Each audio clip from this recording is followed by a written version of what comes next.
In this, the final week of Youth Month, we encourage our young people to be prudent in the choices they make. Welcome to today's edition of Jamaica Magazine. I'm Adrian Atkinson. So glad you could join us. On today's pages, choose your path wisely. That's the advice to youngsters from the Education Minister. We hear more from a recent talk he had with some of them.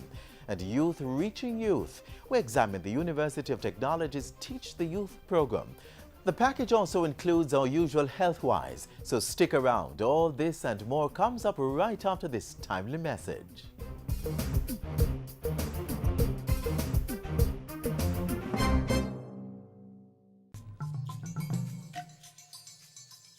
The Ebola virus is transmitted through direct contact with an infected person's blood or other bodily fluids such as saliva, urine, stool, and semen.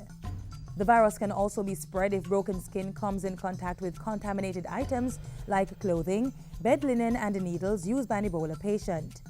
Symptoms of Ebola include sudden onset of fever, intense weakness, muscle pain, headache, and sore throat. This may be followed by vomiting, diarrhea and rash, impaired kidney and liver functions, and in some cases both internal and external bleeding leading to death. Ebola cannot be spread by someone who does not have symptoms. The time between exposure and when a person begins to have symptoms is known as the incubation period. For Ebola, this is anywhere from 2 to 21 days. Infected patients should be handled by persons wearing proper personal protective equipment, then transferred to designated isolation centers. Protect yourself. Avoid travel to Ebola-affected countries. Avoid contact with infected persons. Don't touch the body of someone who has died from Ebola. Wash hands frequently and use an alcohol-based sanitizer. To know more, call the Health Ministry's Emergency Operations Center at 1-888-1-LOVE. That's 1-888-663-5683.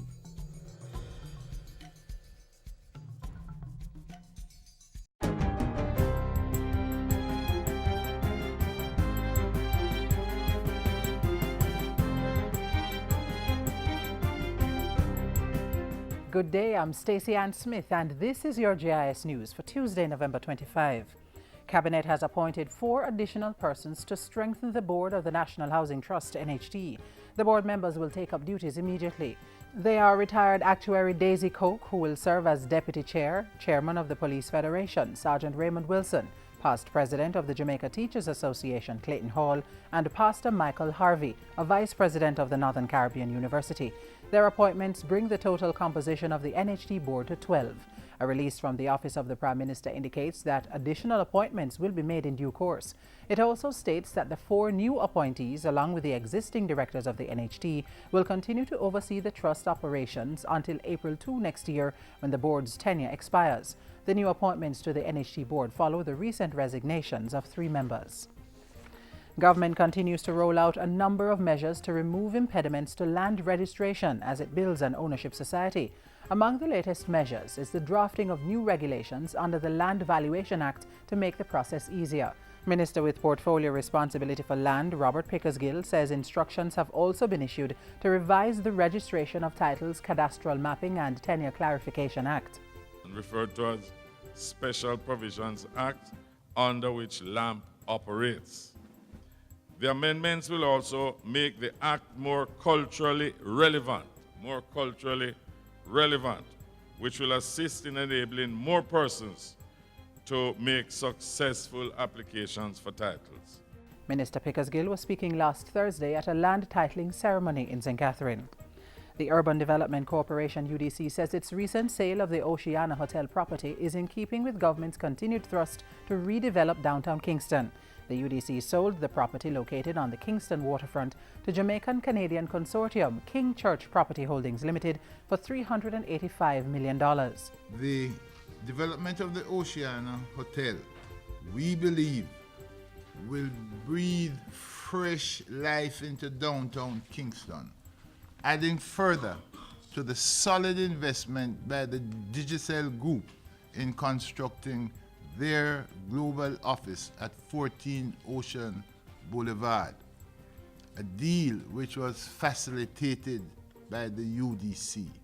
UDC Chairman Senator Katie Knight says the property has been sold primarily for use as a hotel. He says the corporation has also settled on a 25-year lease agreement for the adjacent Jamaica Conference Center multi-story car park, with an option to review the terms after the first 10 years. Senator Knight, however, assures that there will be absolutely no dislocation to current tenants of the car park. Student teachers studying early childhood education are to benefit from scholarships provided by the Culture, Health, Arts, Sports, Education Chase Fund. Chase recently signed a memorandum of understanding with 6 teacher training institutions to provide the scholarships to persons at both the undergraduate and postgraduate levels. It formalizes a funding arrangement that had recently started among the institutions. CEO of the Chase Fund, William Billy Heaven, says this is just the latest example of the entity's commitment to building capacity in the early childhood sector. We have been the vanguard of the change in early childhood education, providing just under $3 billion to the sector. The participating teachers' colleges are Shortwood, St. Joseph's, Sam Sharp, Church, the Micro University College, and the International University of the Caribbean. And finally, Education Minister Reverend Ronald Thwaites is reiterating the need for more students to become involved in science and technology, asserting that it is a key avenue to employment and upward mobility. Science and technology are the keys to employment and to wealth creation in Jamaica's future. Do not scorn the technical and vocational subjects. There is hardly a profession that you will want to go into, hardly a job that you will want to go into, which doesn't require you to have a base in science. The minister was speaking at a recent Science and Technology Fair. It was hosted by the Portland-based College of Agriculture, Science and Education, CASE, with hundreds of high school students from across the island in attendance. And that's it for GIS News Today. I'm Stacey Ann Smith. Thank you for watching.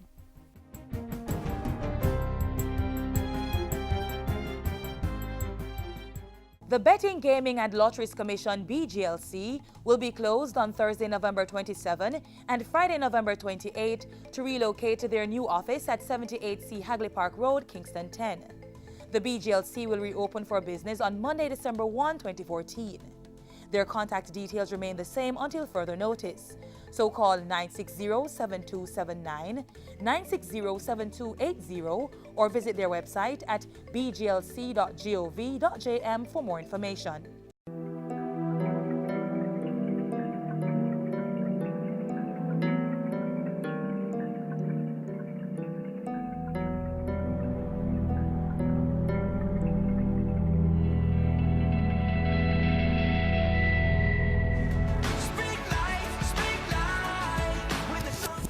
Violence against women and girls is too commonplace in our society. Too often our women and girls are beaten, raped, and verbally abused.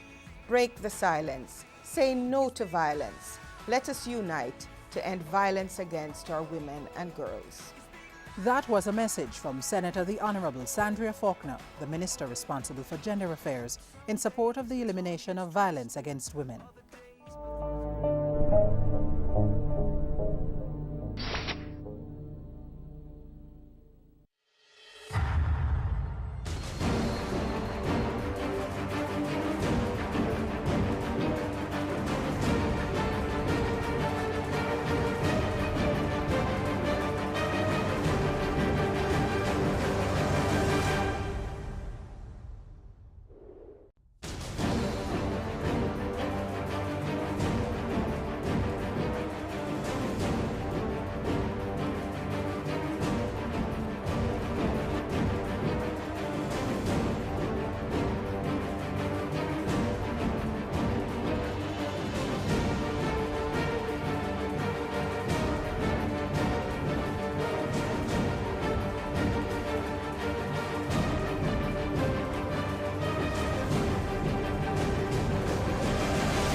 Choosing a career is perhaps one of life's biggest decisions. It helps to determine the path you'll take to grow and develop, the people you'll meet, and of course, the money you'll make. Before taking such a step, you need to be carefully guided. And that's what our Education Minister, Reverend Ronald Thwaites, recently strived to do for a group of youngsters.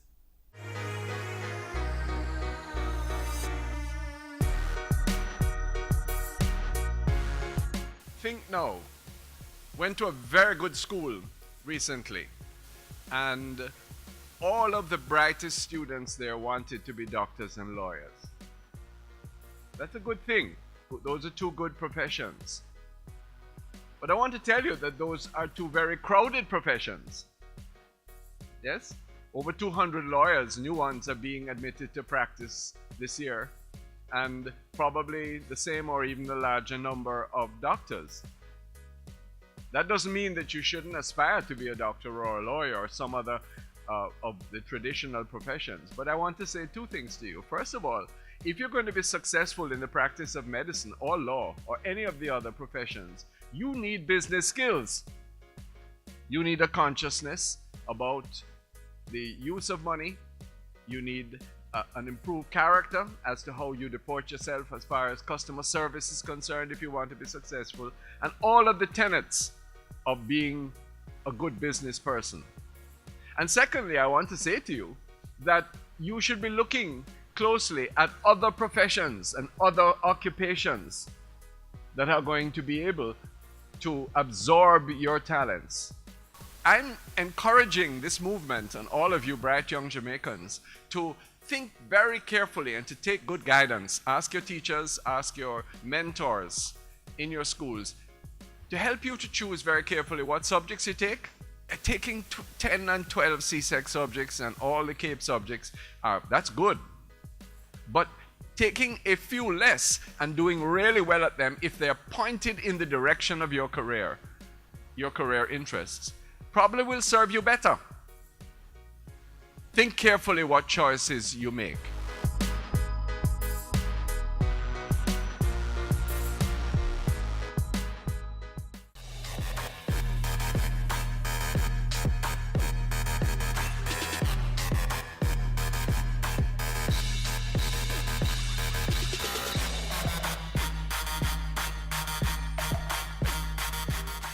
Are you pleased with what you see when you look inside your mirror? Violence destroys lives, families, and communities. No society can advance if it abuses its women and girls. Say no to violence. Let us unite to end violence against our women and girls. That was a message from the opposition spokesperson on gender affairs, Ms. Olivia Grange, in support of the elimination of violence against women.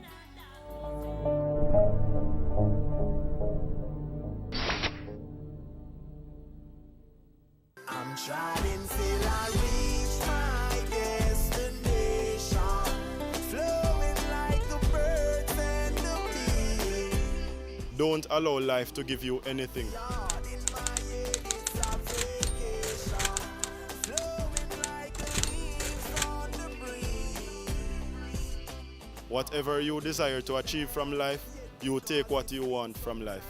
I'm trying till I reach my destination, flowing like the birds and the bees.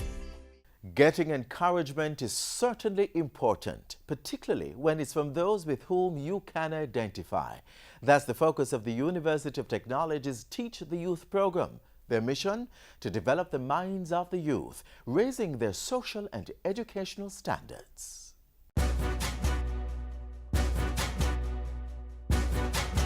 Every year, student volunteers from the University of Technology march out into the communities beyond the confines of their campus. They are on a mission to develop the minds of the youth and raise their social and educational standard. Their target is youngsters aged 4 to 20 years in the St. Andrew communities of Augustown, Kintyre, Tavern, Highlight View, Sandy Park and Saunders. It's a program which started from the UTech Students Union as a means of giving back. because we believe that tertiary students have a privilege, and in order to just share with others so that they can, aspire to come to university, that was the aim and the goal behind the whole Teach the Youth initiative. This annual summer program provides a constructive way for youths in these marginalized communities to spend the long days of summer. From early July to late August each year, they all gather Mondays to Thursdays at selected centers. For about 6 hours each day, they are engaged in English, mathematics, information technology, personal development, and entrepreneurship lessons. This year, the participants also benefited from mentorship, remedial classes, and sports, among other holistic development activities. For most of them, we take the time to teach them some basics that maybe they won't get in the classroom setting. And the program is actually free. The teachers give us a better understanding of what to do, and everyone interacts with everyone. Everyone tries to help each other, and we all try to be a better person at the end of the day. The program has come a far way. Back when it started in 1999, only one community could be accommodated. Now, more than 800 young people from 6 communities are getting support to improve their lot in life. To ensure the young UTech volunteers can continue this worthy program, the Jamaica Information Service has been offering its support since 2013. Volunteerism is such an important part of growing up, of taking your place in the nation. We need so many more young people like you, and we congratulate you, we applaud you for what you are doing. JIS assisted with the communications needs of the program, as well as sponsorship and sourcing professionals for the empowerment sessions. For 2014, the initiative was driven by the theme, Seize Your Dream, Wake the Hero Within. Participants were pulled to reason on the dangerous habits that can prevent them from realizing their dreams. Habits like drinking, smoking, gambling, early sexual activity, and drug abuse. Don't smoke! While they were urged to resist those habits, the young people also benefited from powerful lessons on self-assurance and were encouraged to look beyond their present challenges. Whoop people broke and still go school. Whoop people go school without lunch money. And them just quiet and them drink some water and them go through and them go home and them do well. Because you see, if you're broke, you don't have no money, that is when you need to go school. So that you don't spend your whole life broke. It's when it gets tough that you need to step up harder. The UTech Teach the Youth program, volunteerism in action. Young people reaching out to other young people, giving them a hand so they too can realize their dreams. Are you pleased with what you see? It could be that no matter what you say, you follow all of the parenting rules and all of the parenting tips, and your children will go out there and still do something stupid. The most that you can do is teach them responsibility. Responsibility to take a step, stop, think for a minute. Foresight to see what can happen in the future if they do something. Don't be afraid to be a parent. They're children, and as parents, we have to set up the necessary disciplinary structure so that they can grow and become positive citizens and good citizens of Jamaica. Because the bottom line is, better parenting, better children, and ultimately what? A better nation. That's where we want to go. Don't forget, don't you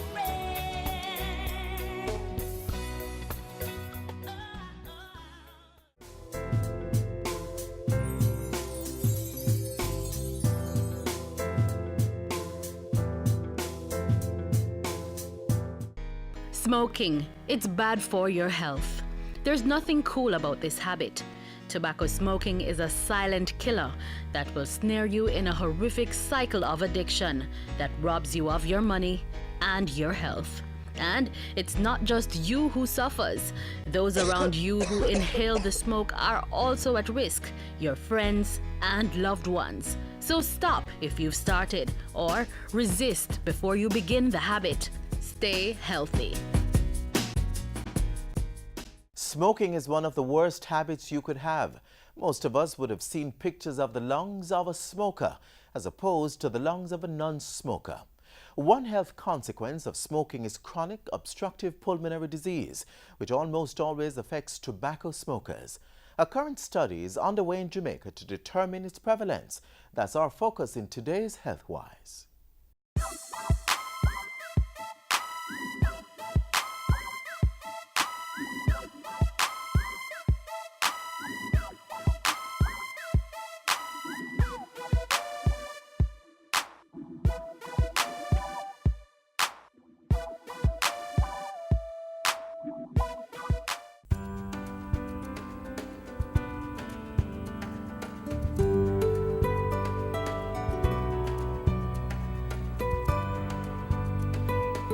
Getting rid of and avoiding air-polluting actions like these are important ways in ensuring that we live healthier and longer lives. We'd be preventing life-altering conditions such as chronic obstructive pulmonary disease, COPD. Chronic obstructive pulmonary disease worldwide is recognized as a cause of significant what we call disability adjusted life years. It means that it cuts you down, it causes early mortality, you die younger than you ought to. But what is more frustrating is that if you continue to live, it's the quality of life that you now enjoy is so tremendously affected by shortness of breath as a result of this chronic cigarette smoking. If you are a tobacco smoker, were once a smoker, have been exposed to secondhand smoke and other air pollutants like chemical fumes and dust for a long time, you could be suffering from COPD. COPD is a condition where the airways are damaged, causing less air flowing in and out of the body when we breathe. A pulmonologist is a doctor who specializes in treating the resulting lung disorders. According to consultant pulmonologist at the University Hospital of the West Indies, the UHWI, Dr. Althea Akar Stewart, it is one of the leading tobacco-induced diseases, with common signs and symptoms including ongoing coughs that produce excess mucus, shortness of breath, especially when doing physical activity, wheezing, and tightness of the chest. Unfortunately, it looks a lot like asthma.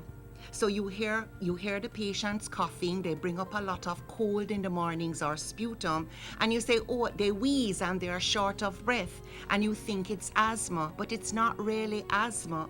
What it is the beginning of the effects of cigarette smoke on the lung, and they have a condition which is called chronic obstructive pulmonary disease. Your doctor can find out if you have COPD by checking to see how well your lungs are working through spirometry testing.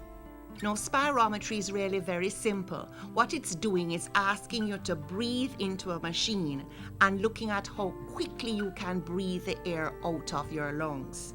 COPD may cause no symptoms or mild symptoms at first, but as it progresses, it worsens and the symptoms usually become severe. The severity of your symptoms will depend on how much your lung has been damaged, and if you keep smoking, the damage will occur faster than if you stopped smoking. A severe case of COPD can cause symptoms such as swelling in the ankles, feet, or legs, and there is an increased risk of heart disease, cancer, and pneumonia. The response that takes place in the lungs causes damage to the heart, to the bones, to the GI tract. It's a systemic disease.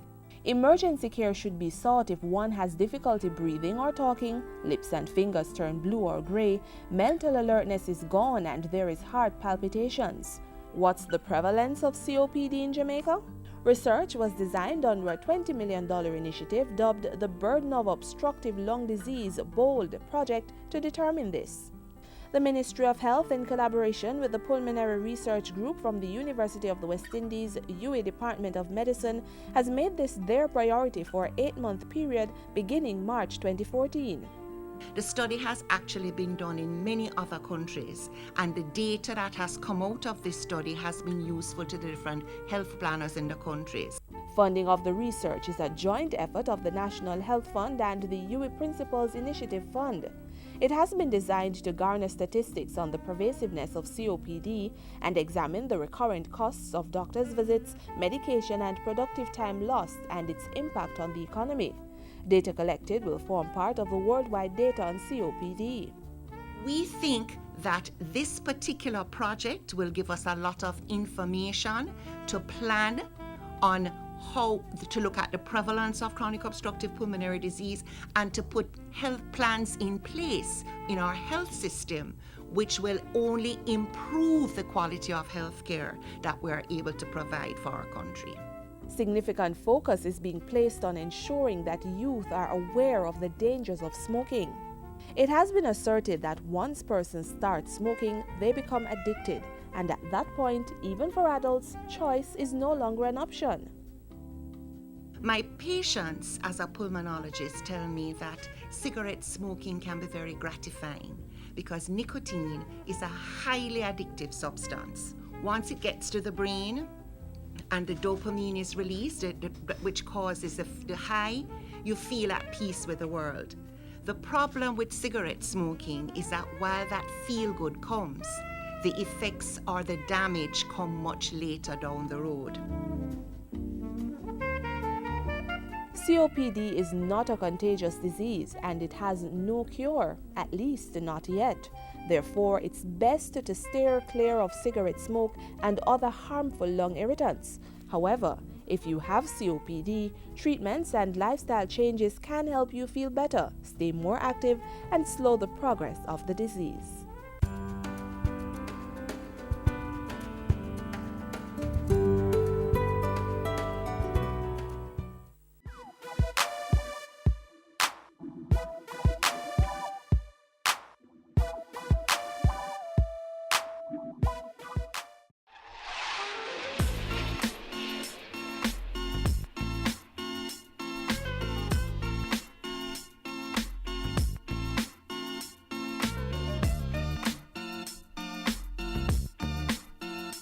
I heard somewhere that we are most influenced by our 5 closest friends. Who is influencing you, shaping your choices today and forming the habits you'll display tomorrow? Think on that as we close the pages of today's Jamaica Magazine. We'd love to hear from you, so send your comments by emailing us at jamaicamagazine@jis.gov.jm. You may also visit our website at jis.gov.jm to get timely updates on news and other national happenings. We also invite you to share on our various social media platforms. On behalf of the JIS production team, I'm Adrian Atkinson. Do take care.